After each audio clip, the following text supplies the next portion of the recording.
ibibigay sa bawat isa sa amin. Sa ngalan ng Panginoong Hesus. Amen. Amen. Bawat empleyado po sa ospital man ito, o di kaya sa pabrika, o sa eskwelahan, o saan man, alam nila ang kani-kaniyang job description. At yun ay maliwanag sa kanilang mga sarili, kung ano ang kanilang papel, kung ano ang dapat nilang gawin sa kanilang lugar ng trabaho. Gayun din naman, si Satanas, ang Diablo, ang prinsipe ng mga demonyo, alam din niya kung ano ang kanyang job description, kung ano ang kanyang trabaho. At nalalaan po natin na partikular doon sa John chapter 10, verse 10, doon sa unang bahagi, ay sinabi doon ang ganitong pananalita. Ang magnanakaw, ibig sabihin si Satanas, ang magnanakaw ay pumaparito lamang upang gawin ang tatlong bagay. Tatlong bagay. Ang pumatay, ang magnakaw, at ang mangwasak. Yan ang tatlong pangunahing trabaho ni Satanas. Ang pumatay, ang magnakaw, at ang mangwasak. At alam natin, sa buhay ni Joseph, ang minamahal na anak nitong si Jacob, ginawa ni Satan, ni Devil, ang tatlong bagay na ito, na talagang hindi niya tinantanan itong si Joseph. Talagang sinikap niya, talagang pinagpursigihan niya na gawin ang dapat niyang gawin kay Joseph. At pag-aralan po natin itong nakaraang linggo, na itong si Jacob, binigyan niya ng colored tunic, coat of many colors, itong si Joseph. Na doon sa 13 anak ni Jacob, itong pang-11, ngunit panganay ni Rachel at ni Jacob, itong si Joseph, siya lamang ang partikular at talagang katangi-tangi na binigyan ng damit na ito, ng balabal. Maraming isinisimbolo, maraming ipinakikitang kahulugan ang damit na ito, ngunit ang isa doon ay ang dakilang pag-ibig, pagsinta, pagmamahal nitong si Jacob kay Joseph. At katulad po ng ating napag-aralan itong nakaraang linggo, ay nasabi natin na si Joseph ay almost perfect picture, type of Christ in the Old Testament. Na kung papaanong itong si Jesus Christ ay beloved son of the Father, itong si Joseph ay ganun din, beloved son of Jacob. At yung damit na nagsisimbolo ng dakilang pagmamahal ni Jacob kay Joseph, ito ay ninakaw ni Satan sa pamamagitan ng mga kapatid ni Joseph. Na kung saan nalalaan natin na nagkaisa sila na si Joseph ay tanggalin nila, alisin nila sa landas ng kanilang buhay sa pamamagitan ng pagpatay nila. Ngunit, nang nakita natin na nangyari doon sa istorya, hindi sila nagtagumpay. Nung lumapit itong si Joseph sa kanyang mga kapatid, hinubaran nila itong si Joseph. Hinubaran nila ng balabal. At yun ay trabaho mismo ni Satan. Na kung saan, hindi tanto, hindi arok, hindi alam, hindi nauunawaan ng mga magkakapatid na ang nasa likuran nila, na nag-e-energize sa kanila, na gawa ng masama ang kanilang kapatid, ay si Satan mismo ang nagbigay sa kanila ng ganong hangarin na hubaran itong si Joseph. Pero ang tanong, nawala po ba? Naalis po ba ang pag-ibig ni Jacob kay Joseph? Hindi po. Sapagkat nalaan natin na sinabi ni Jacob na mamamatay na ako na pinagdadalamhati ang pagkawala ng aking anak. Na kahit inisip ni Jacob na talagang patay na si Joseph, hindi nawala ang kanyang pag-ibig. At dahil doon, hindi nagtagumpay si Satan kay Joseph sapagkat hindi nawala ang pag-ibig ng kanyang father sa kanya. At Sa pangalawa, ay sinikap nitong si Satan na patayin itong si Joseph. Ang sabi ng magkakapatid, patayin natin itong ekspertong ito ng panaginip at tignan natin kung ano ang mangyayari sa kanya. Ngunit, ang nangyari, ang sabi ng panganay na si Reuben, huwag nating patayin. Ilaglag na lang natin sa hukay. At alam mo ba natin kung sino ang naglagay ng hangarin sa puso ni Reuben na huwag patayin si Joseph?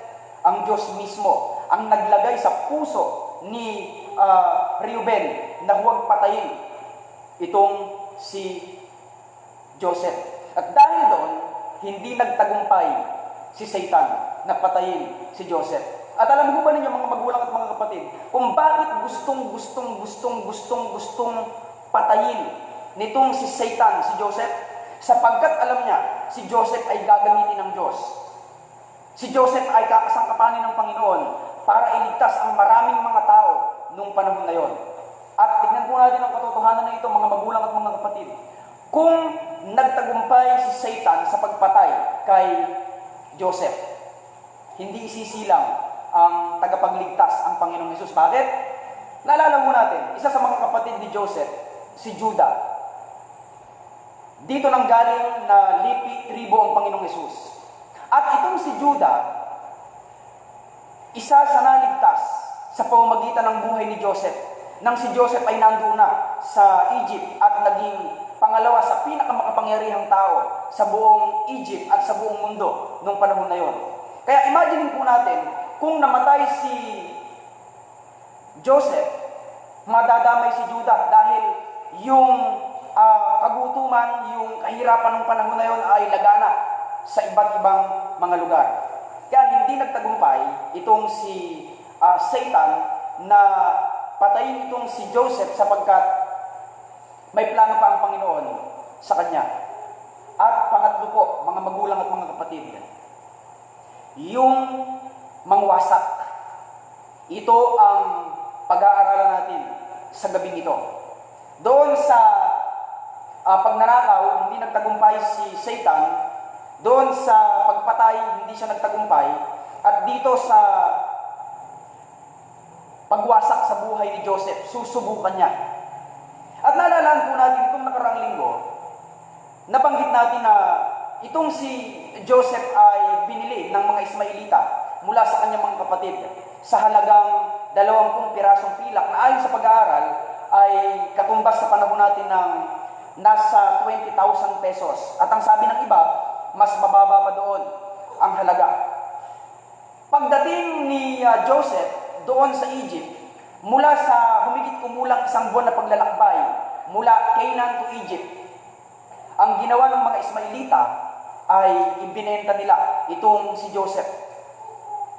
Balikan po natin. Ang mga Ismailita, hindi ito iba-iba kay Joseph. Yung ba naalala natin, itong si Abraham, meron siyang unang anak na si Ismael sa kanyang nakatalik noong panahon na yon, na kung saan itong si Ismael ay mayroong kapatid na si Isaac. At itong si Isaac, mayroong anak na kambal, si Esau at si Jacob. At itong si Jacob, isa sa anak niya, si Joseph. Kaya itong mga Ismailita at si Joseph, hindi sila iba-iba. Mga lolo ito ni Joseph. Pero ito po, dahil negosyante, business-minded itong mga Ismailita, kung bakit binili nila si Joseph mula sa kanyang mga kapatid sa ganung halaga, sapagkat nakita ng mga Ismailita na pwede nilang pagkakitaan, pwede nilang pagkaperahan itong si Joseph, na kung saan kikita sila dito ng kahit paano. At pagdating nila sa Egypt, napakatalinong mga negosyante nitong mga Ismailita. Wala silang ibang pinuntahang mga tao, kundi ang kauna-unahan na binigyan nila ng alok na bilhin itong si Joseph, walang iba kung hindi si Potiphar. At itong si Potiphar, matalinong tao ito. Hindi ito agad-agad bumibili ng magiging katulong niya sa bukid man o sa bahay. Talagang pinag-aaralan niya ito. At tiyak na nang ibenta ng mga Ismailita itong si Joseph, kay Potiphar. Ibinenta ito sa halaga na kung saan ay talagang kumita sila. Siguro pinatungan ng medyo malaki-laki at ito ay kinagat ni Potiphar sapagkat alam niya na makikinabang siya sa taong ito. Makikita mo natin na ito palang tao na bumili kay Joseph ay hindi basta-basta. Tandaan po natin itong si Potiphar. Siya ay tinatawag na the captain of the palace guard. The captain. Ibig sabihin, pwedeng ang katumbas nito sa panahon natin ay general, na kung saan mayroong mataas na posisyon. Ngunit nung panahon na yon sa Egypt, partikular sa palasyo ng king of Egypt, yung Pharaoh, itong si Potiphar ang isa sa pinaka-influential na tao na kung saan talagang malapit sa hari dahil ito ay mayroong mataas na posisyon. At itong si Potiphar, bilang captain of the palace guard, mayroon siyang tatlong pangunahing trabaho na kung saan kailangan niya itong gampanan, tukdin ng maayos. Unang-una pong katungkulan ni Potiphar ay ang tiyakin, siguraduhin ang kaligtasan ng Pharaoh, ang king of Egypt. Footnote lang po, ang Pharaoh, ito ay title for a king nung panahon na yon. At sa panahon natin, ang katumbas ng Pharaoh ay president, ibig sabihin ay country's leader or nation's leader, na kung saan pinakamakapangyarihang tao sa isang bansa. Itong si Pharaoh, dapat ay protektado siya nitong si Potiphar. At dahil itong si Potiphar ay the captain of the palace guard, siya ang responsable upang bigyan ng bodyguard, ng security guard itong si Pharaoh. At kung sakaling mapahamak itong si Pharaoh, ang kauna-unahang magiging responsable ay walang iba kung hindi si Potiphar. Ibig sabihin, hindi madali ang kanyang trabaho. Napaka-critical, napaka-sensitibo. Ikalawang trabaho nitong si Potiphar ay upang siguraduhin, tiyakin na ang palasyo ng hari ay nasa kaayusan, na kung saan matahimik, walang kaguluhan, na kung saan walang makakapasok na mga kriminal, walang pwedeng manggulo. At kung sakasakali man na magkaroon ng kaguluhan sa palasyo ng King of Egypt, ang pangunahing magiging responsable ay walang iba kung hindi si Potiphar. Kaya imagine po ninyo, itong si Potiphar ay napaka-striktong tao na talagang ipiniposisyon niya, ipinopwesto niya ang kanyang mga tao sa bawat bahagi ng palasyo. Ikaw dito ka, ikaw doon ka, ikaw wag kang tutulog-tulog, ganito gawin mo. Dahil nga siya ang pangunahing responsable kung sakaling magkaroon ng kaguluhan sa palasyo. At ikatlo na trabaho nitong si Potiphar bilang general or captain of the palace guard ay tiyakin, siguraduhin na yung mga king's prisoners, yung mga political prisoners ay nasa loob ng kulungan, na kung saan walang nakakatakas. At yung mga bagong sentensyado ay dapat na nandun sila.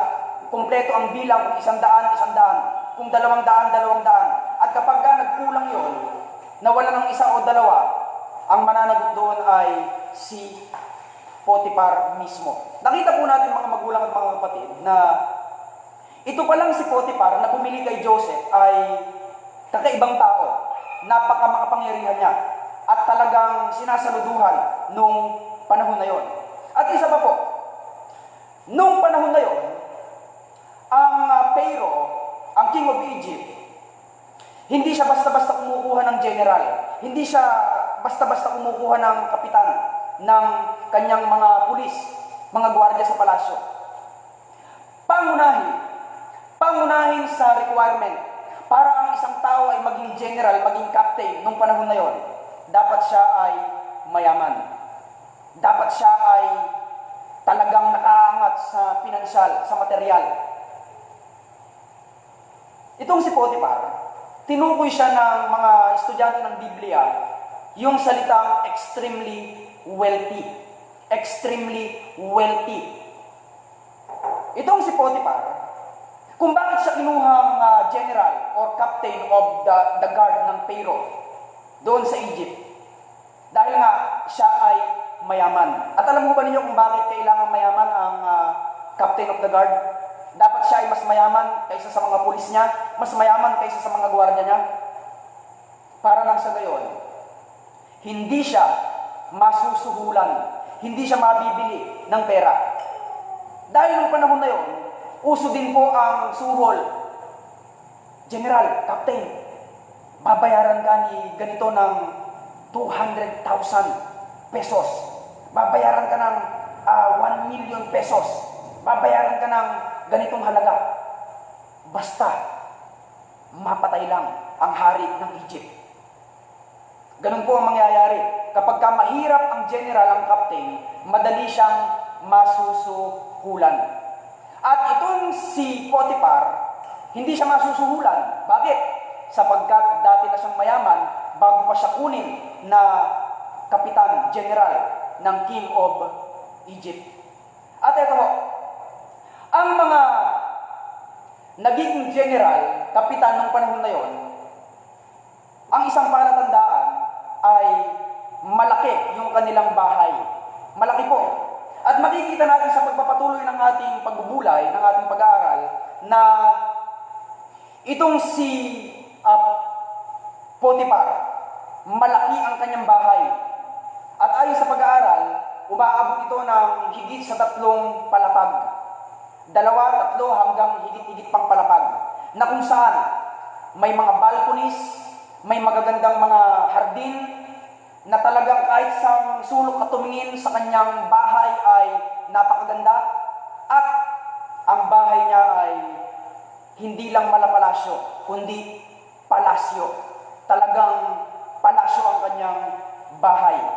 At itong si Potiphar, kapag ka siya ay napapagod sa kanyang maghapong pagtatrabaho sa palasyo ng Egypt, pag-uwi niya ng bahay, pwede siyang manood ng live entertainment.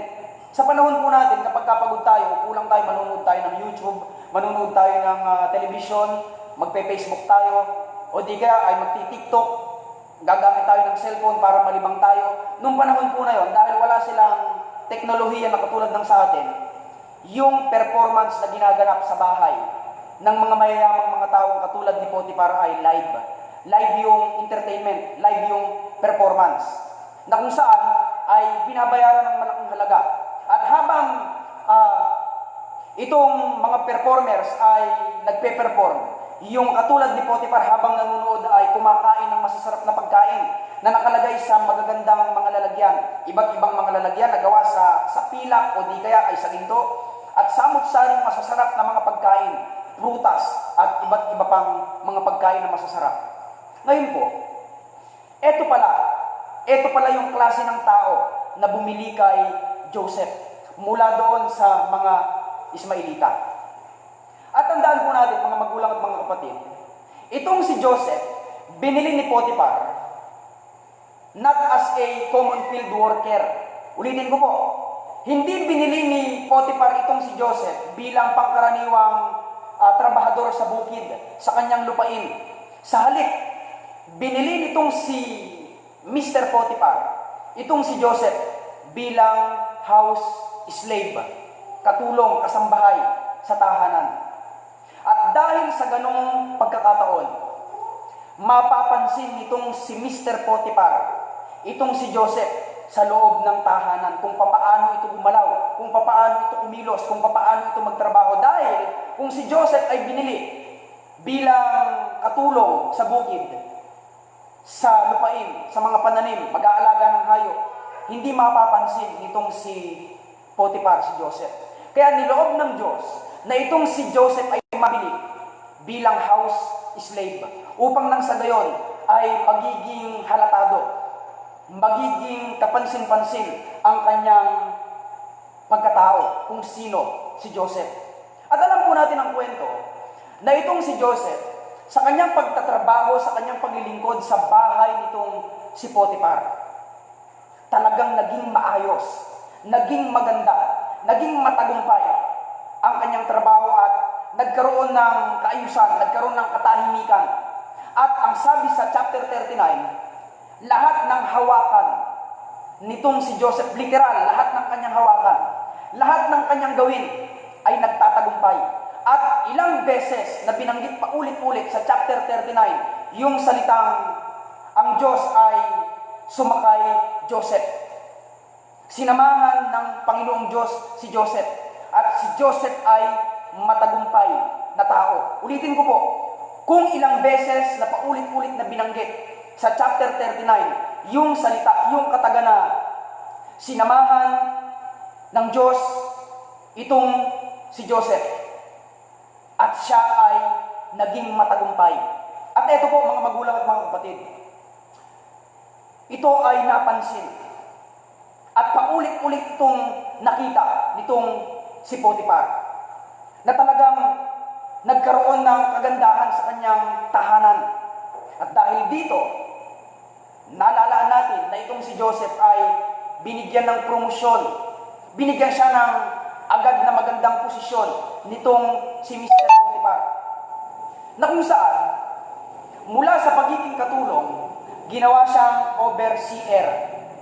Ano kung ibig sabihin ng overseer? Katumbas nito yung administrator.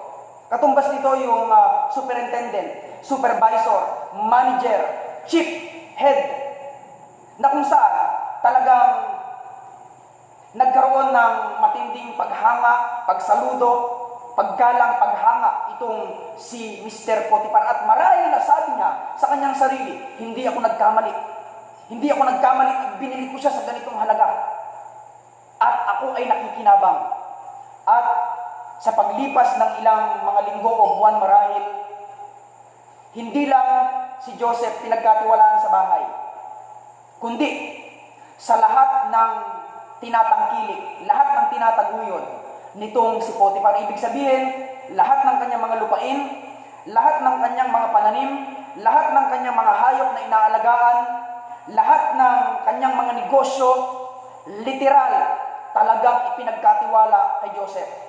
Hindi lang sa bahay, kundi sa lahat ng mayroon si Potiphar, ibinigay niya kay Joseph. At ang sabi sa chapter 39, maliban lamang sa dalawang bagay ang hindi ipinagkatiwala nitong si Potiphar kay Joseph. Ang isa dyan ay, alam natin, yung pagkain na pipiliin nitong si Potiphar. At marahil kasama pati inumin, dahil kasama yun sa pagkain. Lahat ay pinagkatiwala kay Joseph, lahat-lahat, maliban lang sa pagkain at inumin nitong si Potiphar.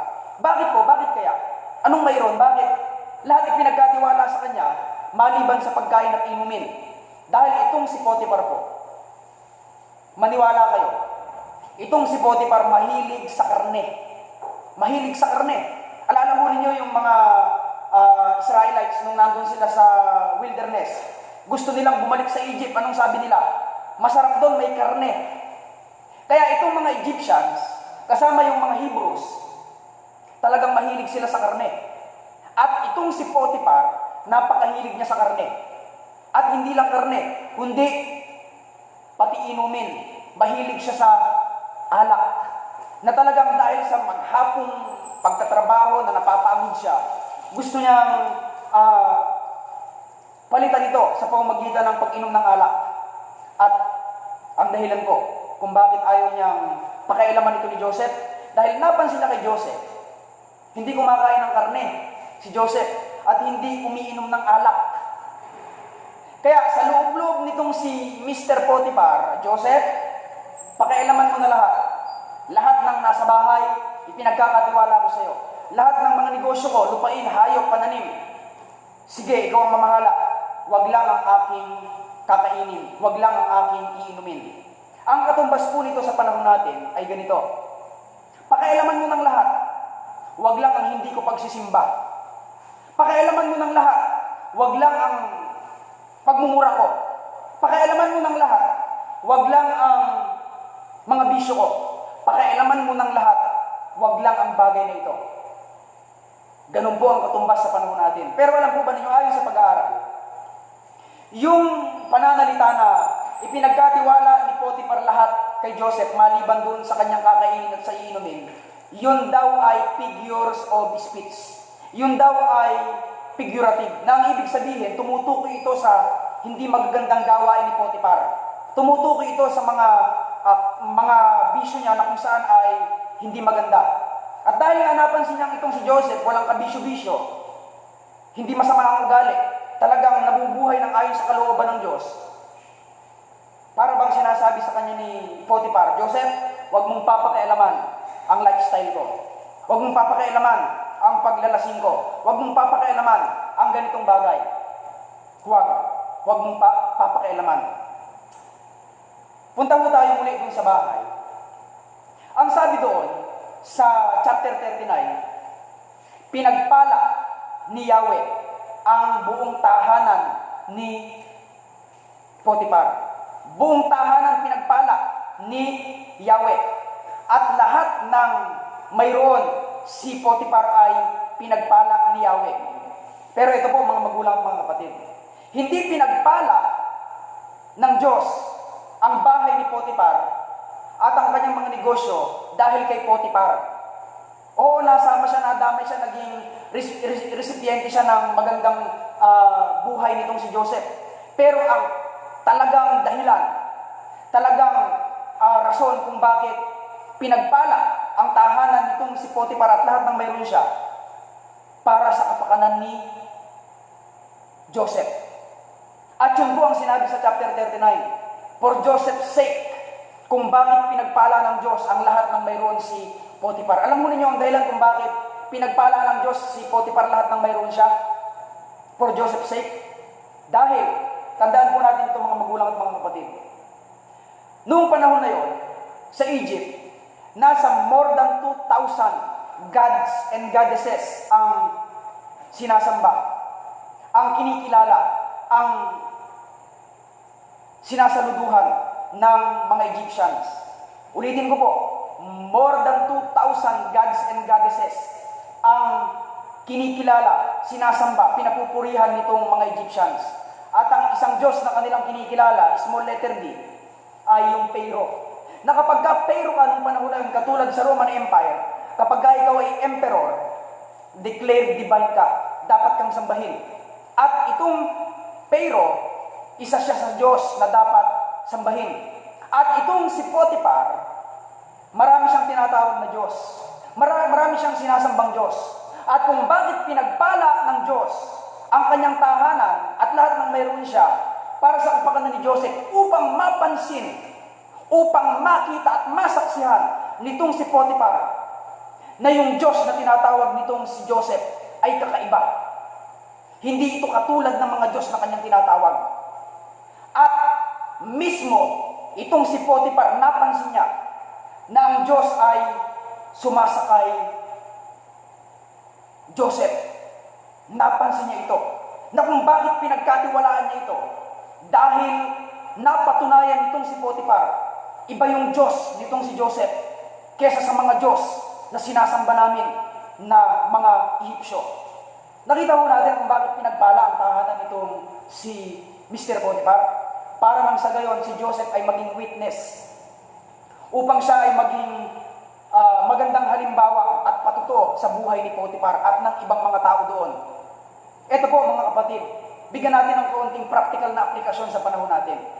Kung bakit ka inilagay ng Diyos sa ospital, kung bakit ka inilagay ng Diyos sa opisina, kung bakit inilagay ka ng Diyos sa eskwelahan, kung bakit inilagay ka ng Diyos sa isang posisyon na mayroon ka ngayon, upang nang sa gayon mapansin ng mga tao sa paligid mo, yung mga hindi Kristiyano, na iba yung Diyos na pinaglilingkuran mo. Diyos na kung saan umaayos ng buhay. Diyos na kung saan nagbibigay ng kapayapaan sa kalooban.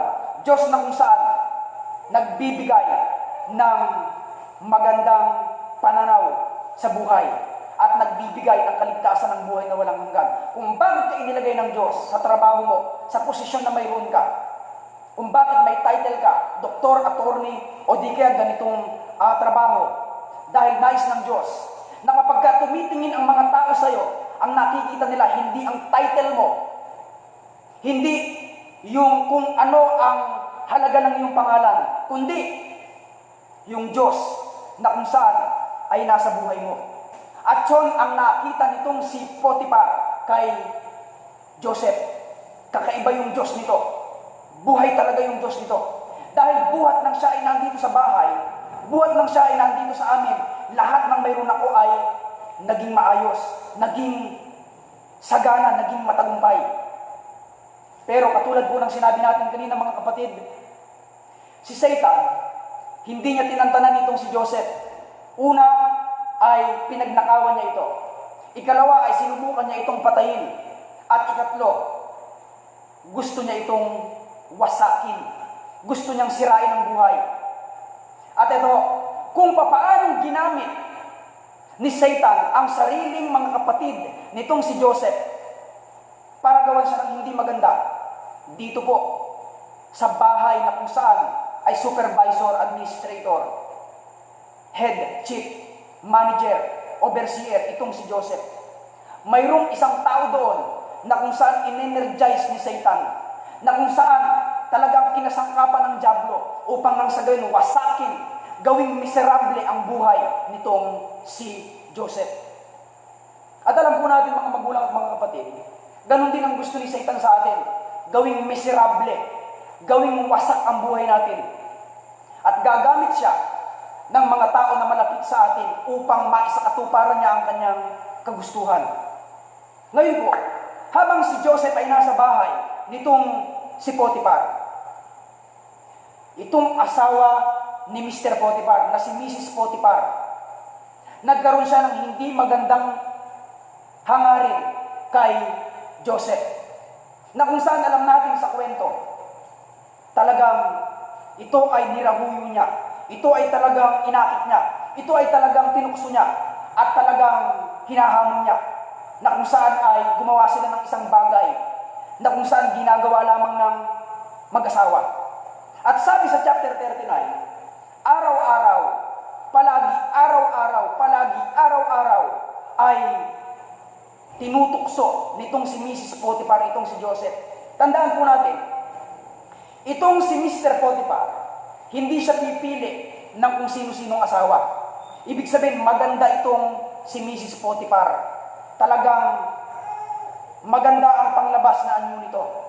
Dahil nga katulad sa panahon natin, kahit hindi gwapo, basta mayaman, basta politiko, maganda ang nagiging asawa.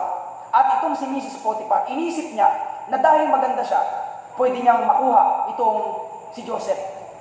Pero ano ang sabi sa chapter 39? Ayaw ni Joseph. Tumatanggi siya.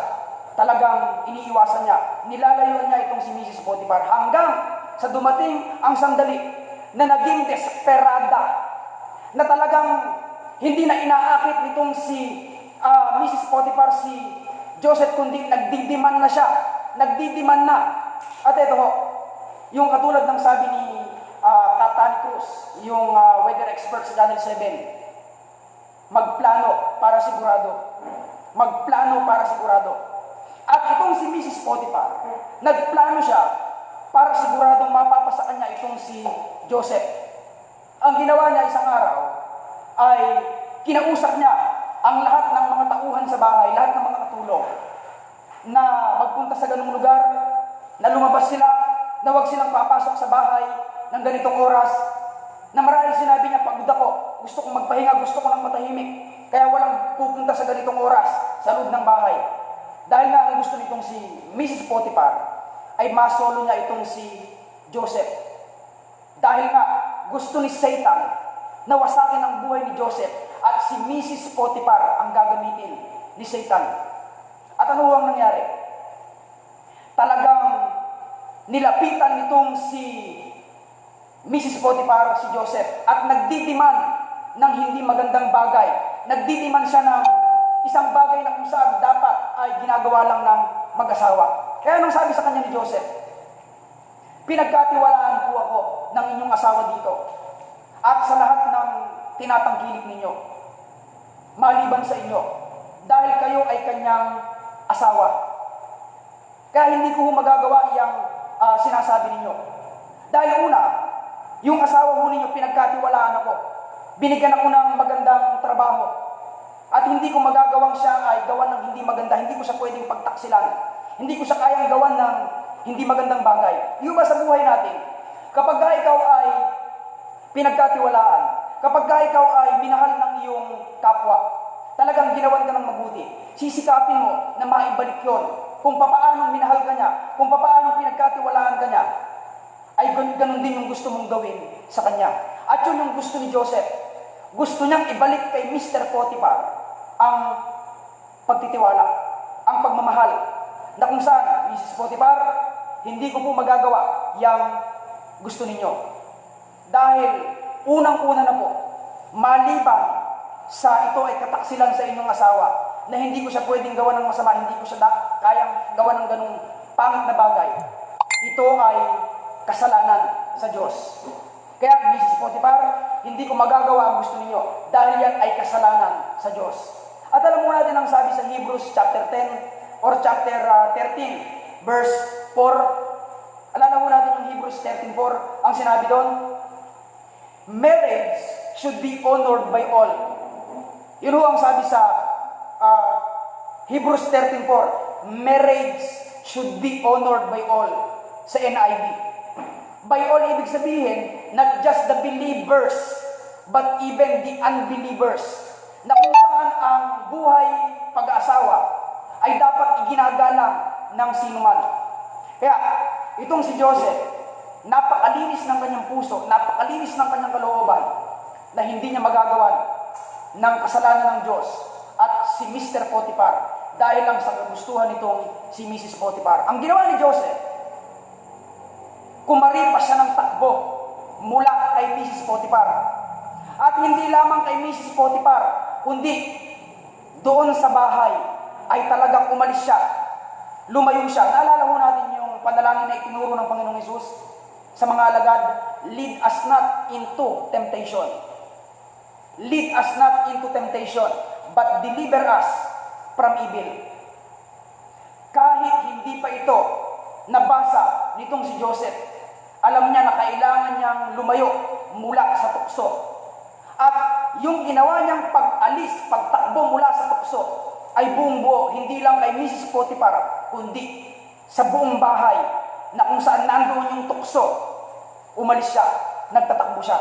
Pero ang nangyari, mga magulang at mga kapatid, nahablot, nakuha nitong si Mrs. Potiphar yung balabal nitong si Joseph. Sa pangalawang pagkakataon, nahubaran nitong si Joseph ng damit, ng balabal. Una, ng kanyang mga kapatid. Ikalawa, nitong si Mrs. Potiphar. At itong si Mrs. Potiphar, napakagaling niyang maglubid-lubid. Napakagaling niyang magduklay-duklay ng mga kwento.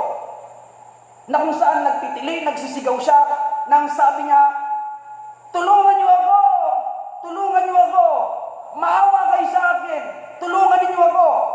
Tingnan ninyo yung Hebreo na idinala dito ng aking asawa. Gusto tayong hamakin.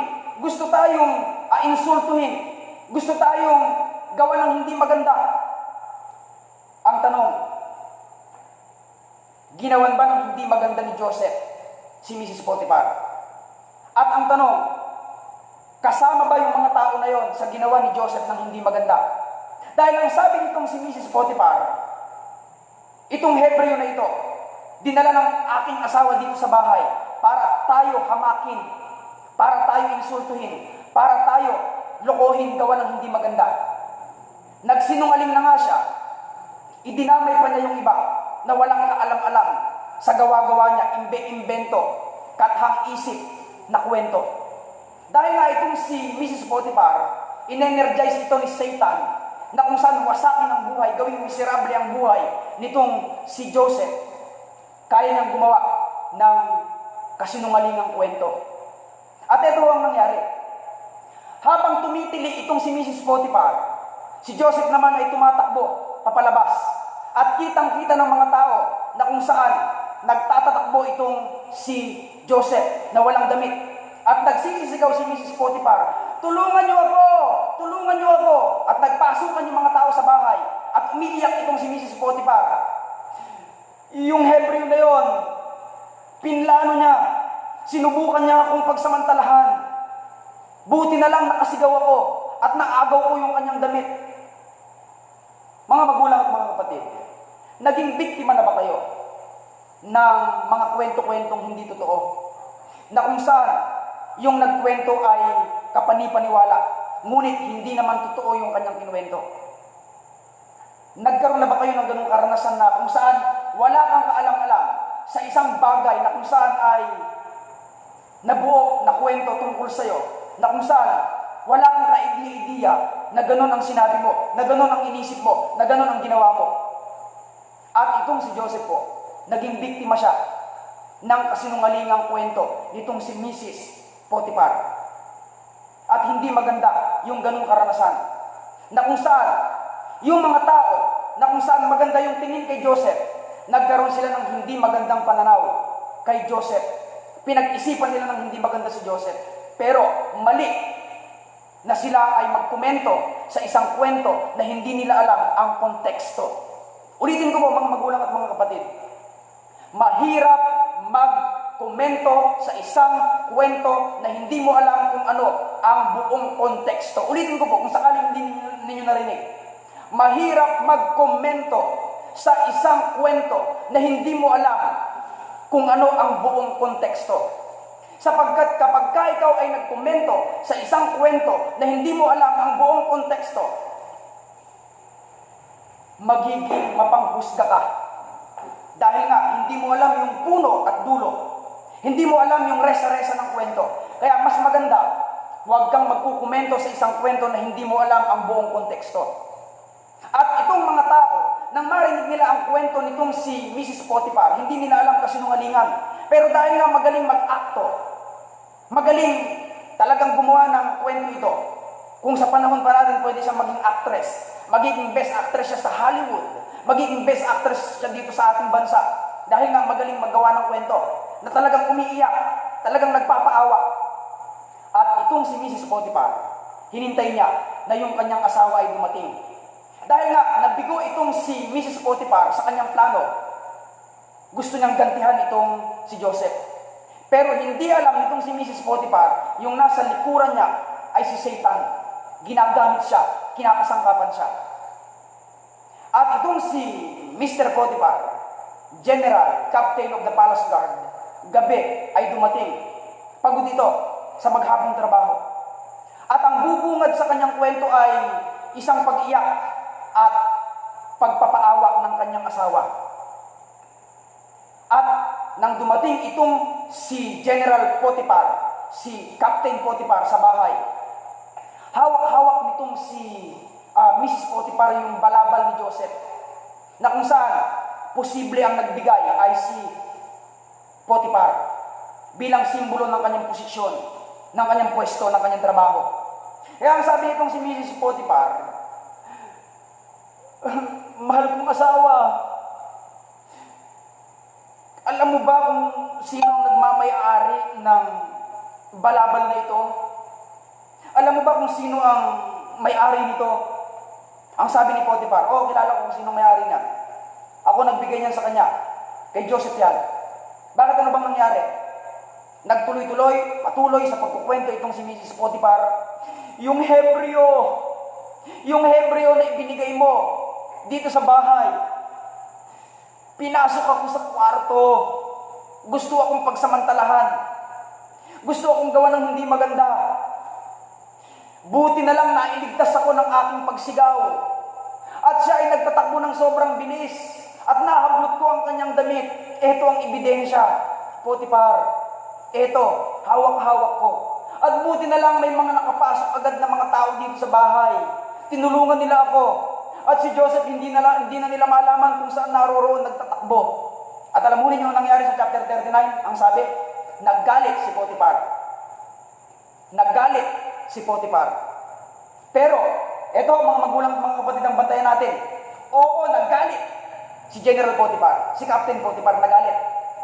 Pero ang tanong, naggalit ba siya kay Joseph? May sinabi ba sa Bible na naggalit itong si General, itong si Captain Potiphar kay Joseph? Wala ho. walang sinasabing naggalit si Potiphar kay Joseph. Ang sabi doon, naggalit si Potiphar nang marinig niya ang istorya, ang kwento nitong si Mrs. Potiphar. Nagalit siya nang marinig niya yung kwento. Dahil, makikita ho natin sa gabing ito ng ating pag-aaral na kung bakit nagalit itong si Mr. Potiphar, hindi kay Joseph, kundi doon sa alam niyang nagsisinungaling yung kanyang asawa. Nagduduklay-duklay, naglulubid-lubid ng kwento na hindi totoong nagsasabi ito. Hindi totoo yung sinasabi niya. Kaya nagalit siya. Nagalit siya, hindi kay Joseph, kundi doon sa sitwasyon na kung saan ay kinalagyan, kinasangkutan nitong si Joseph. Bakit nalagay si Joseph sa ganitong sitwasyon? Bakit napunta sa ganitong sitwasyon? At kung bakit nagalit itong si Potiphar? Dahil alam niya, mawawala si Joseph sa kanyang tahanan at sa kanyang lupain.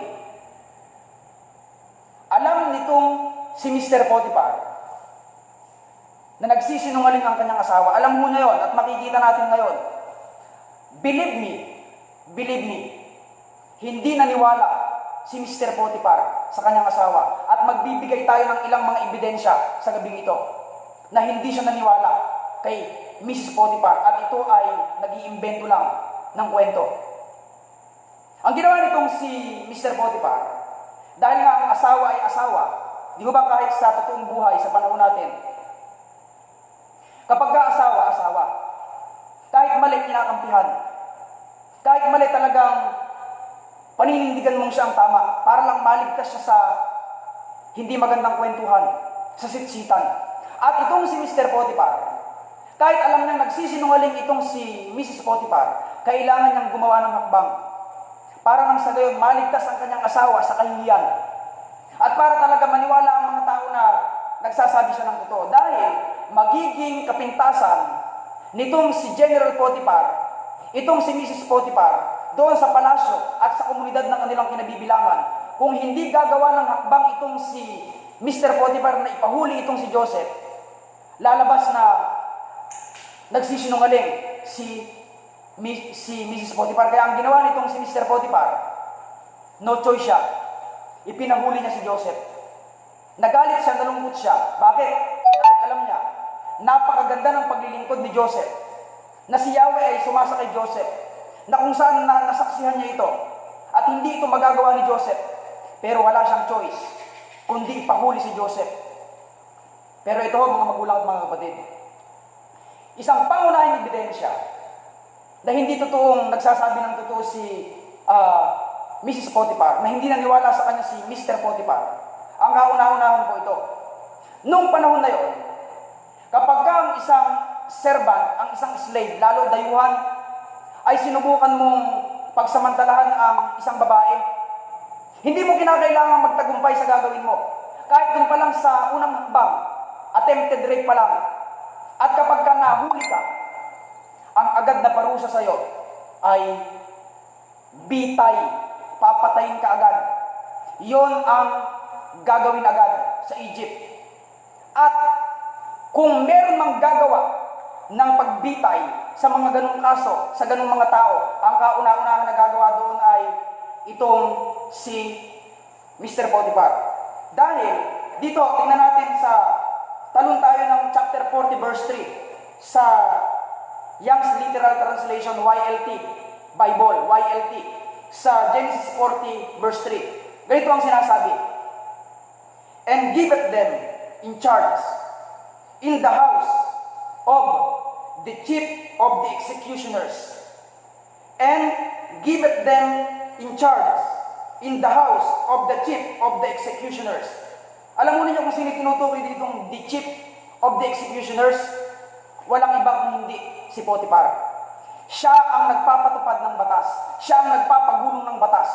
Na kapag ka mayroong nagkaasala ng ganitong kaso, ang agad na parusa, bitay. Pero ang tanong, binitay ba ni General Potiphar, ni Captain Potiphar si Joseph? Meron bang nakalagay sa Bible na binitay siya? Hindi ho. Hindi binitay.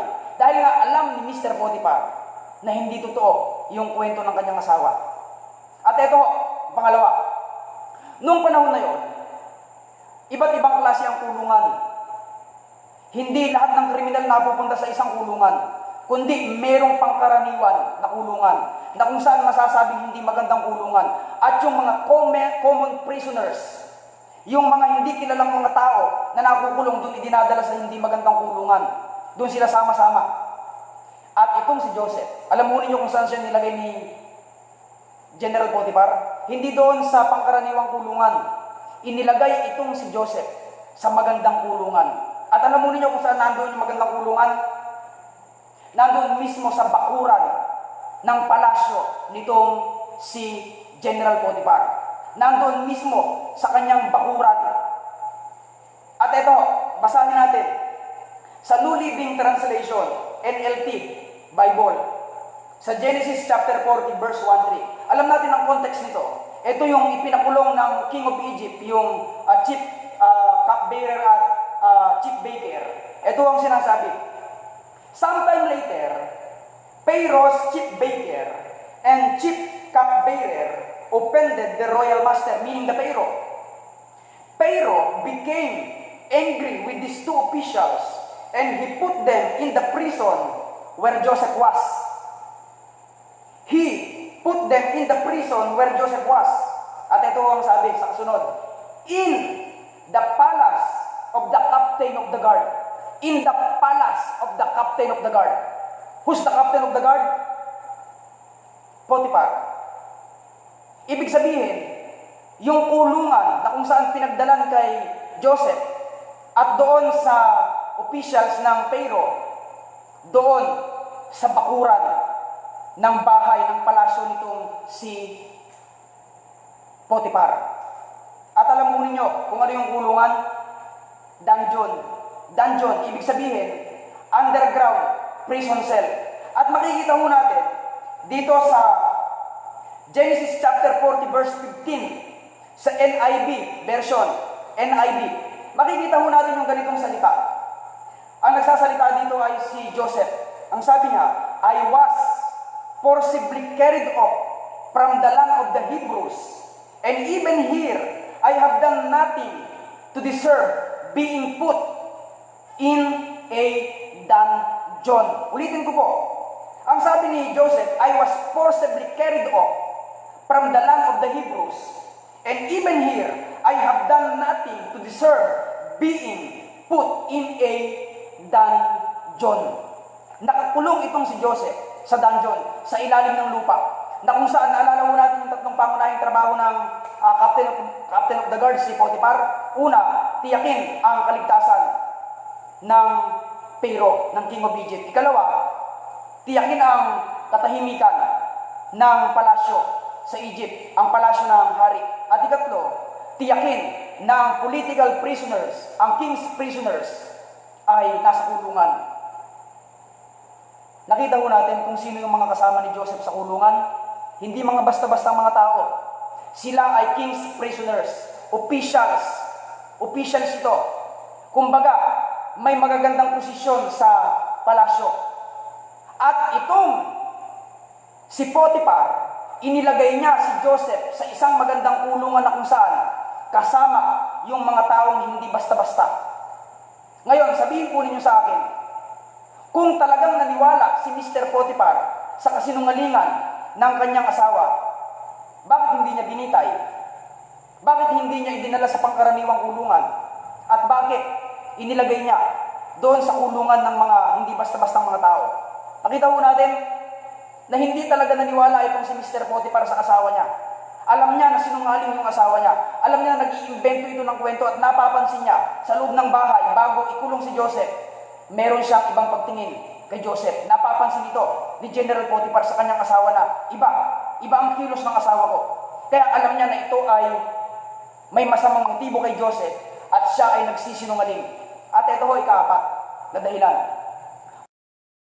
Kung may iba si Mr. Potiphar kay Mrs. Potiphar. Alala ho natin sa kulungan na pinaglagakan nitong si Joseph, may jailer doon. May tinatawag na prison warden.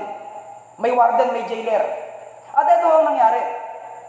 Nang si Joseph ay nandoon sa dungeon, kasama yung mga political prisoners, lahat ng gawin ni Joseph doon, nagiging matagumpay. Talagang nagkaroon ng katahimikan, nagkaroon ng kaayusan. Maraming magulo doon bago dumating si Joseph. Pero nung nandun na siya, naging maayos, naging maganda.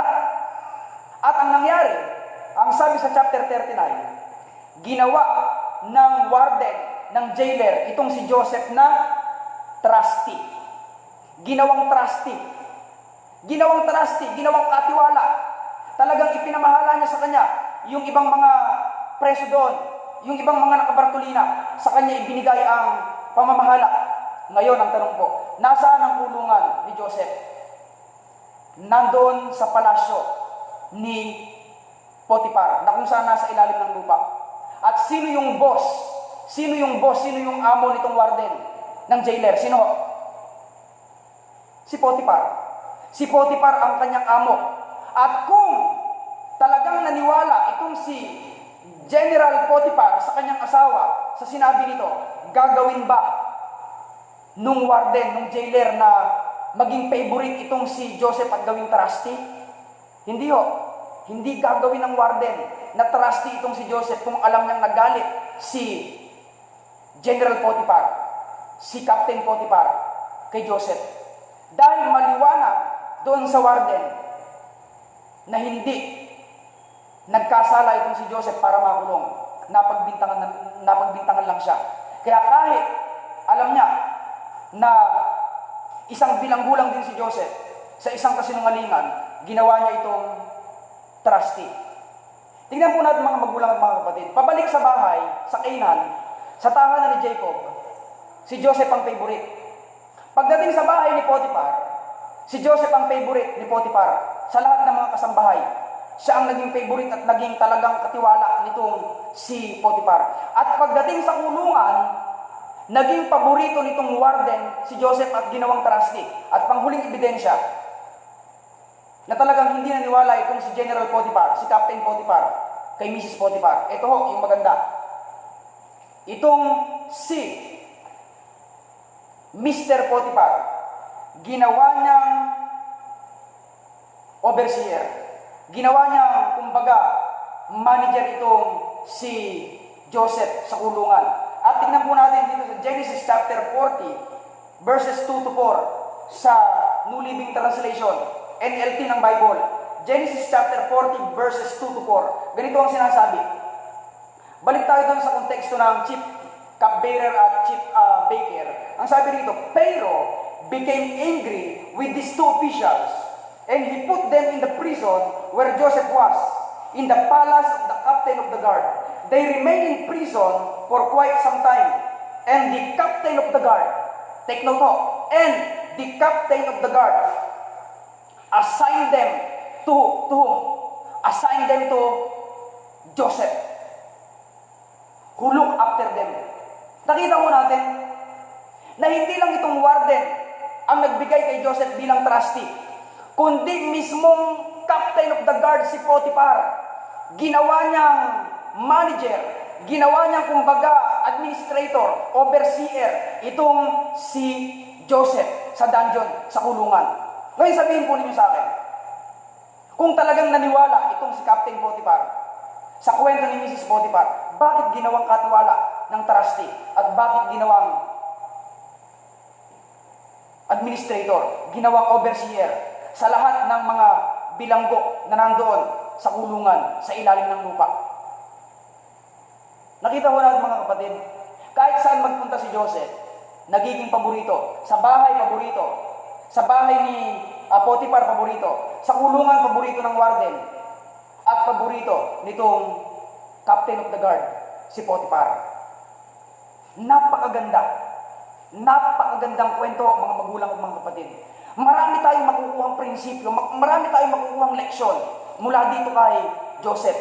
At ang isang napakaganda rito ay yung optimism, yung pagiging positibo nitong si Joseph, na kahit anong nakaharap niyang sitwasyon, kahit na anong nasa lunga niyang mga problema at mga pagsubok, sa kamay ng kanyang mga kapatid, sa kamay ng mga Ismailita, sa kamay ni Mrs. Potiphar, doon sa kulungan na kung saan, ayon sa pag-aaral, 8 years or 9 years, itong si Joseph na nandun sa kulungan.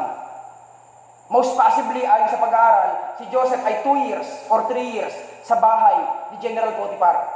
At nung siya ay maipakulong, naglaan siya ng nasa 8 hanggang 9 na taon sa kulungan dahil sa kasalanan na hindi niya ginawa. At naalala mo natin si Jesus Christ, di ba pinagbintangan din siya sa mga kasalanan na hindi naman niya ginawa? At dahil itong si Joseph ay almost perfect type of Christ in the Old Testament, pinagbintangan din itong si Joseph. Kaya siya nakulong ng 8 to 9 years. Pero titignan po natin mga magulang at mga kapatid, kahit na anong kinasangkutang problema nitong si Joseph, hindi dahil sa siya ang may kagagawan, kundi kagagawan ng ibang tao. Ano ang pinili ni Joseph? Nanatili siya, nanatiling positibo, nanatiling maliwanag ang kanyang pananaw sa buhay dahil alam niya na hindi siya mananatili sa kanyang kinalalagyan. Sa halip, yung panaginip niya, yung pangitain na ibinigay ng Diyos sa kanya, ito ay magkakaroon ng kaganapan sa tama at sa takdang panahon. At ang Diyos, sa pelikula, sa teleserye ng buhay ni Joseph, ang siyang direktor, ang siyang nakakaalam sa simula hanggang sa katapusan, alam niya na itong si Joseph ay magtatagumpay. At alam ni Joseph na hindi siya iiwan ng Diyos dahil kahit saan siya magpunta, kasama niya ang Diyos. Kahit sa bahay ni Potiphar, kahit doon sa kulungan, kasama niya ang Diyos. Bilang pangwakas po mga magulang at mga kapatid, nais kong tingnan natin yung karakter, yung personality, yung attitude nitong si Joseph. Habang pinag-aaralan ko po ang buhay ni Joseph, nagkaroon ako ng pagkakataon na mabasa yung isang kotasyon, marinig sa pag-aaral ng ibang mga tao, yung salitang a bad character stifles the Holy Spirit. Ulitin ko po, a bad character stifles the Holy Spirit. Bad character stifles the Holy Spirit. Tayo sa buhay natin, kapag may mga nangyayaring hindi maganda sa atin, kadalasan minsan, hindi man palagi, marahil ang ating reaksyon, yung ating response sa sitwasyon ay hindi maganda. Reactive.